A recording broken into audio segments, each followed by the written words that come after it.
It seems that not a week passes without someone reporting on the decline of religion.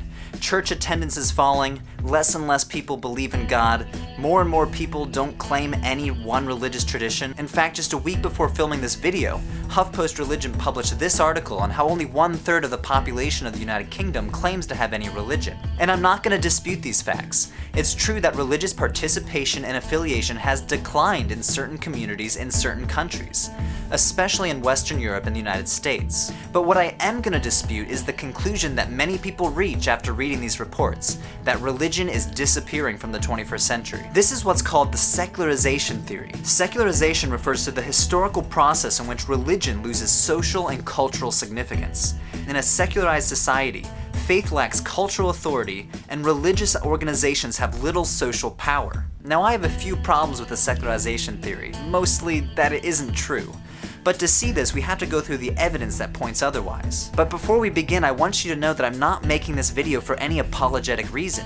That is to say, to defend religion against an onslaught of secular scholars. If the evidence pointed to the decline of religion, I would follow the evidence. But the facts point to the exact opposite. Not only are world religions growing, but the world is growing more religiously diverse. This isn't secularization. This is an entirely new phenomenon. So I'm making this video because as global citizens, we have a greater responsibility to learn about other religions. To just assume that religion is disappearing is to ignore a massive component to human culture. It's to ignore an important way that people interact with the world and live their lives. So to get started, we need to define what do we mean by religion, and what is declining that makes people think that secularization is actually happening. Religion is notoriously difficult for scholars to define. That's because the word religion encompasses a vast range of human behaviors. So the simple phrase, religion is declining, is way more complicated than it seems on the surface, because depending on how you define religion will determine whether you think it's disappearing or not. For some people, religion means belief in God, or supernatural beings. And if that's your definition, I could see why you think the secularization theory is actually happening. According to a Gallup research initiative in 2012, people worldwide identifying as atheist rose 3% from 2005 to 2012. The numbers are even more striking if you consider the millennial generation. Between 2007 and 2012, there was a 15% drop in people who believed in God according to a Pew Research survey.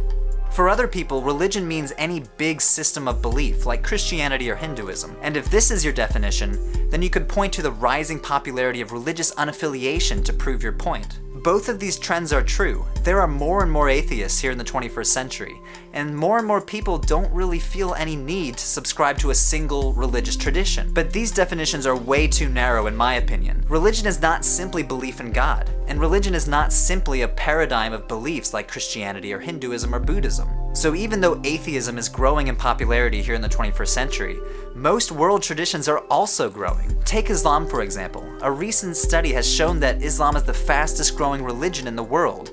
By 2070, it will surpass Christianity as the most populous religion. Other big religions like Hinduism, Judaism, and Christianity are also growing, along with some smaller faiths like Baha'i, Sikhism, and Jainism. Of course, most of these statistics are based on population growth factors like mortality rates, birth rates, and age differences. The religions that are growing fastest happen to be based in countries that have young and fast-growing populations, like in sub-Saharan Africa. Areas with stagnating religious populations have aging populations like Japan or the countries of Western Europe. Unfortunately, these statistics can't tell us the religiosity of these religious populations, but I hope it destabilizes your presuppositions about secularization. Yes, perhaps the big historical faiths are declining in Western Europe and the United States, but the gains in Africa and Asia are far outstripping these losses. And even though religiously unaffiliated populations are also growing, most of these people still hold to some sort of religious belief. So even though we see a rise in religious unaffiliation, this doesn't mean religion is disappearing. This means we see a new way that people are defining their own religiosity, and a certain unwillingness to subscribe to any one religious tradition. So this brings us back full circle to the secularization theory. Is religion losing cultural significance here in the 21st century? Will religion disappear entirely or lose vitality as science progresses and modern rationality takes over? I hope you see that the answer is no.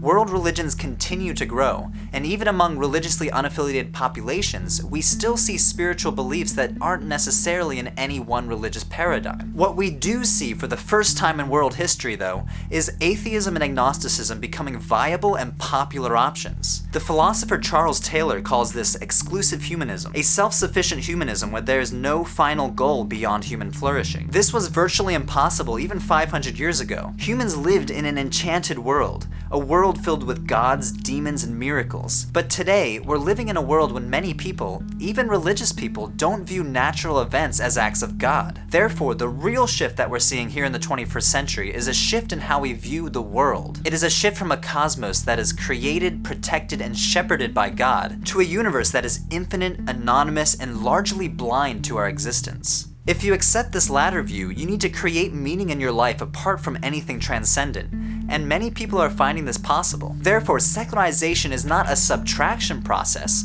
in which we suck religion out of culture, leaving behind a secular society, but rather it is an addition process in which we add exclusive humanism to an already diverse religious marketplace. So next time someone says religion is declining, show them the facts. Religion is here to stay, at least for the foreseeable future. But that doesn't mean you should be complacent. Things move fast in the 21st century, and the religious landscape of today will not be the same in 10 years, and especially not in 50 years. Living in a secular society, then, doesn't mean abandoning your religion. It means learning how your religious convictions should manifest themselves in a diverse and sometimes contestable cultural arena. As always, thanks for watching, and please subscribe. Hey everyone, so I hope you enjoyed this week's video. A lot of the ideas I got for this video came from Jamie K.A. Smith's How Not to Be Secular.